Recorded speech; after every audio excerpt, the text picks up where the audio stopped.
আসসালামু আলাইকুম। যারা এই মুহূর্তে রেসিপিটি দেখছেন তাদের সবাইকে আন্তরিক অভিনন্দন জানিয়ে শুরু করছি আজকের রেসিপি। আজকে আপনাদেরকে ভীষণ মজাদার একটি ডেজার্ট রেসিপি শেয়ার করব। তো আমি আজকে কলার পুডিং তৈরি করে দেখাবো। ঘরোয়া উপকরণে আপনারা খুব সহজে রেসিপিটি তৈরি করে নিতে পারবেন। আগার আগার পাউডার ছাড়া শুধুমাত্র ডিম দিয়ে আজকে আমি কলার এই পুডিংটি তৈরি করে নিব। এখানে আমি বড় সাইজের দুটি কলা এভাবে কেটে নিচ্ছি। কলাগুলো কেটে নেওয়া হয়ে গেলে এবার আমি এগুলোকে একটা ব্লেন্ডারে নিয়ে নিব। তো আমি এখানে চুলায় আজকে খুব সহজভাবে রেসিপিটি আপনাদেরকে করে দেখিয়েছি। আশা করছি রেসিপিটি আপনাদের অনেক ভালো লাগবে। এবার এতে আমি দিয়ে দিচ্ছি 3টি ডিম। ডিম 3টি দিয়ে এবার আমি এতে দিয়ে দিব 1/4 চা চামচ লবণ, দিয়ে দিচ্ছি 1/3 কাপ পরিমাণ চিনি, এবার দিয়ে দিব 3 কাপ পরিমাণ দুধ। তো আমি রুম টেম্পারেচারে থাকা নর্মাল দুধ দিয়ে দিব। এবার আমি এই সবগুলো উপকরণ খুব ভালোভাবে ব্লেন্ড করে নিব। তো এই কাজগুলো আপনারা একটি হ্যান্ড হুইস্ক দিয়েও করতে পারেন। সেই ক্ষেত্রে কলাটিকে কিন্তু কাঁটা চামচ দিয়ে ভালোভাবে ম্যাশ করে নিতে হবে। ম্যাশ করে নিয়ে তারপর আপনারা হ্যান্ড হুইস্ক দিয়ে নতুবা কাঁটা চামচ দিয়ে সবগুলো উপকরণ ভালোভাবে মিশিয়ে নিতে পারেন। আমি সবগুলো উপকরণ এখানে ব্লেন্ডারে ভালোভাবে ব্লেন্ড করে নিচ্ছি। ব্লেন্ড করা হয়ে গেলে যে বাটিতে করে আমি পুডিংটি বানাবো সেই বাটিতে আমি ঢেলে নিচ্ছি। তো আমি এই মিশ্রণটাকে ঢেলে নেওয়ার পর এতে আমি দিয়ে দিচ্ছি 3 থেকে 4 ড্রপ অরেঞ্জ ফুড কালার। এটা পুরোপুরি অপশনাল, আপনারা না চাইলে এটিকে বাদ দিতে পারেন।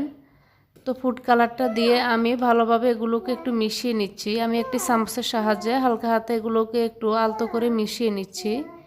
মিশিয়ে নেওয়া হয়ে গেলে এবার আমি উপর থেকে একটি ফয়েল পেপার দিয়ে এগুলোকে ঢেকে নিব।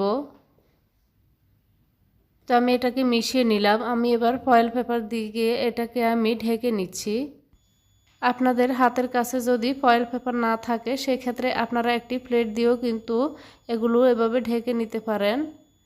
তো এটাকে আমি এবার চুলায় স্টিম করে নিব। তার জন্য আমি এখানে চুলায় একটা সসপ্যান বসিয়ে তাতে দিয়ে দিচ্ছি পানি। আমি এখানে এরকম সাইজের 2 বাটি পানি দিয়ে দিলাম। এবার স্টিলের এরকম একটা স্ট্যান্ড বসিয়ে দিব।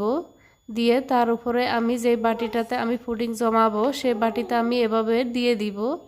দিয়ে চুলার আঁচ বাড়িয়ে আমি 30 মিনিটের মতো এটাকে ভাপ দিয়ে নিব। তো আমি চুলার আঁচ বাড়িয়ে এটাকে আমি 30 মিনিটের মতো ভাপ দিয়ে নিচ্ছি।